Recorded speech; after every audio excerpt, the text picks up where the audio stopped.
السلام عليكم ورحمة الله تعالى وبركاته. سود هذا أخيارت كحرا دار الليبان أكاديمي. Conversation 29 وذا شيكيسي سغالي لواتنات. How are you my dear sister? سداتاي ولا شيء خالية. How are you my dear sister?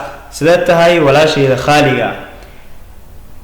I don't want مرة to accept in an aqbalo your greeting salanta hada because maxaa yeelay you are a royal family waxaa ka soo jeeda qoys boqortooyo and I don't want marrabo to demean inaan hoos u dhigo my dignity sharaftayda soo sida aawadeed please fadlan I don't have a position for you wax boos ah kuma haya adiga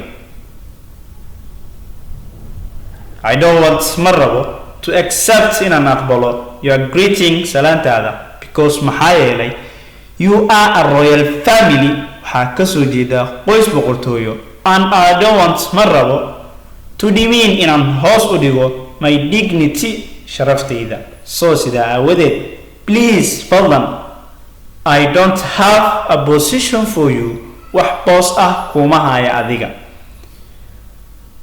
all glitters are not gold wax walbo dhalaalaya dahab maaha you don't know my character ma garanaysid dabeecadeyda and you got suspect from me waadna iga shakisay why sabab all glitters are not gold wax walbo dhalaalaya dahab maaha you don't know my character ma garanaysid dabeecadeyda and you got suspect from me waadna iga shakisay why so it's written on your face waxay ku qoran tahay wajigaaga you want waxaad doonaysaa to convince with me inaad anigu igu qancisid that I will give you money waxaan ku siinayaa lacag gold dahab and beautiful car iyo gaari qurux badan but laakiin in fact xaqiiqdii Columbus has a suddenly falls geedkii fudeed lagu koro fudeed ayaa looga tagaa if you marry me haddii aa i guursatid you will divorce me waad i furaysaa it's written on your face waxay ku qoran tahay wajigaaga you want waxaad doonaysaa to convince with me inaad anigu igu qancisid that I will give you money waxaan ku siinayaa lacag gold dahab and beautiful car iyo gaari qurux badan but laakiin in fact xaqiiqdii Columbus has a suddenly falls geedkii fudeed lagu koro fudeed ayaa looga tagaa if you marry me haddii aa i guursatid you will divorce me waad i furaysaa why are you making ostentation to the students maxaad isu tusaysaa ardayda why are you making ostentation to the students maxaad isu tusaysaa ardayda as you know sida og tahayna you were dailing after me waad iga daba dhareereysay and I heard waxaana maqlay that you have been looking inaad raadinaysay my contact lambarkayga since yesterday ilaa iyo shalay soo sida awadeed glad to be with me today ku faraxsanow maanta inaad ila joogtid why are you making ostentation maxaa isu tusaysaa to the students ardayda as you know sida og tahayna you were dailing after me waad iga daba dhareereysay and I heard waxaana maqlay that you have been looking inaad raadinaysay my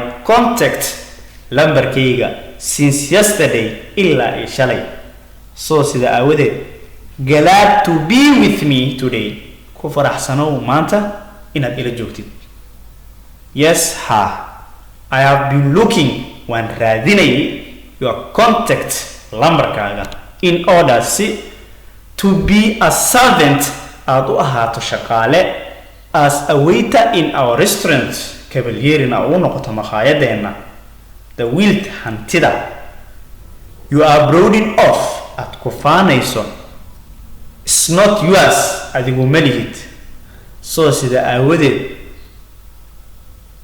You should not depend on that money. Wa inaadan ku tiirsanaanin lacagtaasi. Yes, I have been looking waan raadinayay your contact lambarkaaga. You contact lambarkaaga in order to be a servant shaqaale as a waiter in our restaurant. Si aa ugu noqotid makhaayadeenna kabalyeeri. The wilt hantida you are brooding off at ku faanayso is not yours adigu ma lihid.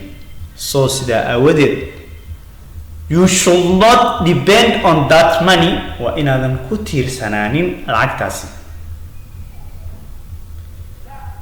You are abusing me. Waad I aflagaadaynaysaa. How can a prince work like a servant?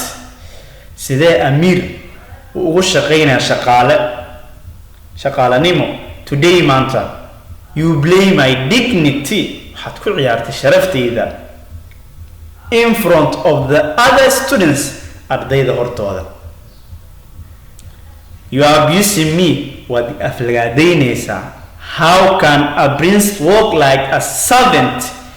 Sidee amiir oo shaqaalanimo ugu shaqaynayaa today maanta. You blame my dignity. Waxaa ku ciyaartay sharaftayda in front of the other students ardayda kala hortood. I am only being pointing. Waxaan tilmaamay oo keliya what you are. Waxaad adigu tahay.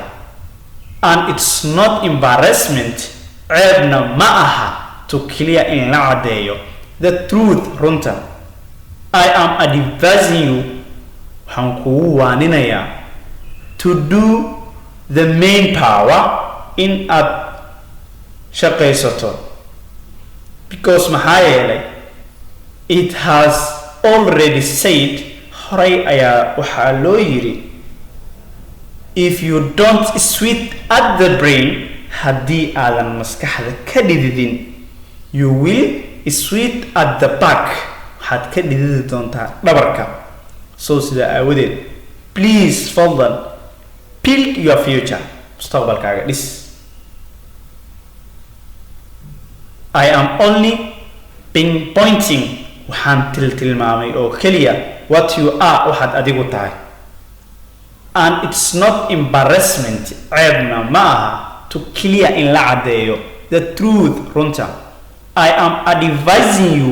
Waxaan kugu waaninayaa to do the main power in aad wax qabsatid. Because maxaa yeelay it has already said horay ayaa waxaa loo yiri if you don't sweat at the brain haddii aadan maskaxda ka dhididin you will sweat at the back. Waxaad ka dhididi doontaa dhabarka. So sida aawadeed please fadlan build your future. Mustaqbalkaaga dhis. The property hantida of my father ee aabahay is mine. Aniga iska leh. Because maxaa yeelay in case haddii he die uu dhinto I will inherit. Aniga ayaa dhaxlayo the property hantida. Because maxaa yeelay I am only son. Waxaan ahay wiilka keliya of my family ee qoyskeena. The property hantida of my father ee aabahay is mine. Aniga iska leh. Because maxaa yeelay in case haddii he die uu dhinto I will inherit. Aniga ayaa dhaxlayo the property hantida. Because maxaa yeelay I am only son. Waxaan ahay wiilka keliya of my family ee qoyskeena. What about balkawaran? A thief to collect all your property. Haddii uu aruursado hantidii oo dhan and you don't have a knowledge. Adiguna wax cilmi aadan lahayn. What will you do? Maxaa samaynaysaa? What about balkawaran? A thief to collect hadduu aruursado all your property hantidaada oo dhan and you don't have a knowledge adiguna wax cilmi aadan lahayn what will you do maxaa samaynaysaa if will that happen haddii taasi ay dhacdo I will be your servant waxaan noqon doonaa shaqaalahaada if will that happen haddii ay taasi dhacdo I will be your servant waxaan noqon doonaa shaqaalahaada okay hagaag welcome soo dhawow okay hagaag welcome soo dhawow